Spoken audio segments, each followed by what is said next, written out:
Hiya, I'm Phil and I'm giving you the first instalment on the Get Fit for Summer Without Fit challenge.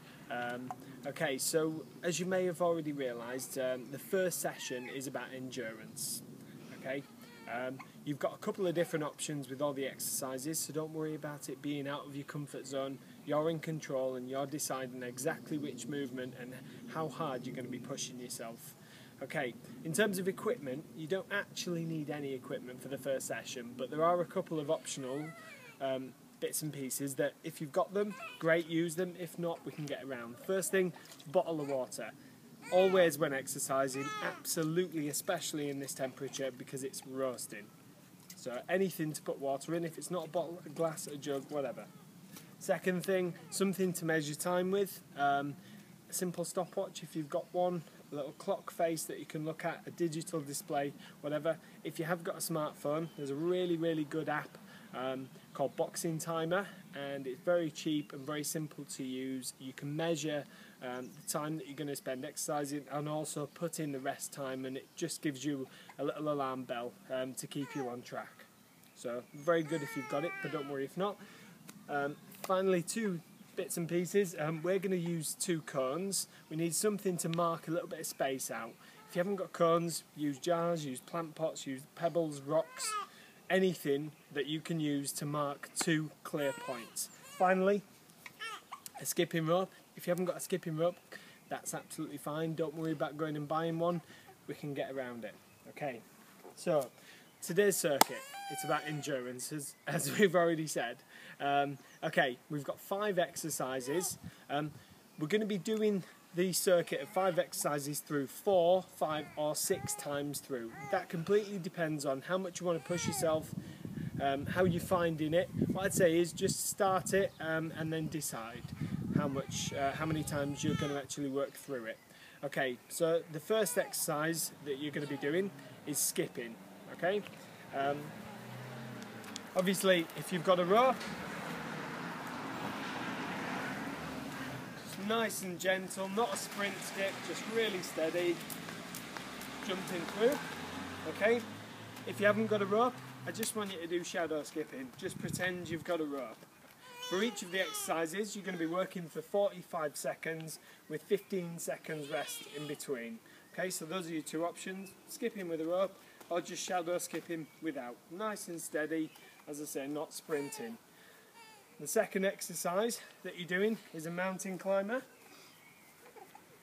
Okay, so from this position here, make sure your hands are underneath your shoulders. I would always get into position from your knees. Okay, lifting your body weight up so your knees are off the ground. You're going to then drive your knees into your body and try and keep your hips level. Okay, if you want to make it a little bit easier, don't go quite as fast. Slow it right down. And then step and bring the foot to touch the floor so you've almost always got 4 points of contact with the ground.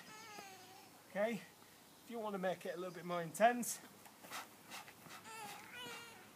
just put some real speed into it. Okay, so that's the second one. A variation of mountain climbers. The third, as I said, we're using cones, but you might not be. Okay, 4 meters apart you need these 2 points, and you're going to be doing simple side taps. So if you're not using cones, jam jars, whatever, Marmite, again, you've had your 15 seconds rest after the climbers, and you're just doing side taps in between.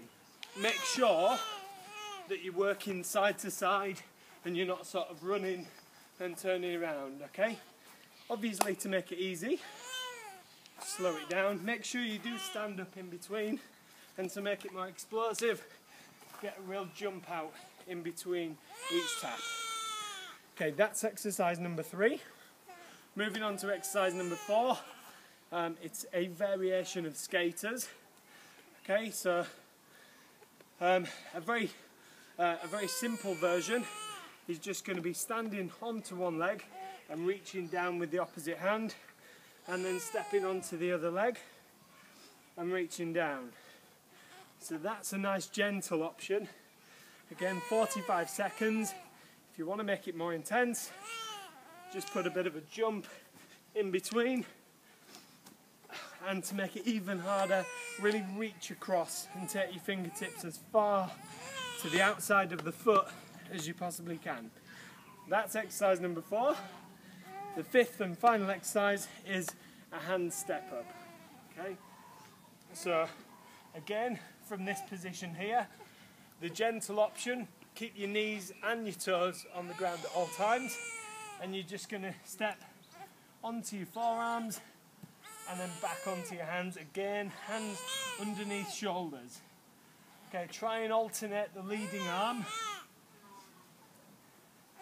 Okay, to make it more intense, just bring the knees off the ground and just keep the hips elevated all the time. Okay, so that's one full loop, 5 exercises, 45 seconds per exercise, 15 seconds rest, minimum of 4 circuits, maximum of 6. It's completely up to you. Enjoy.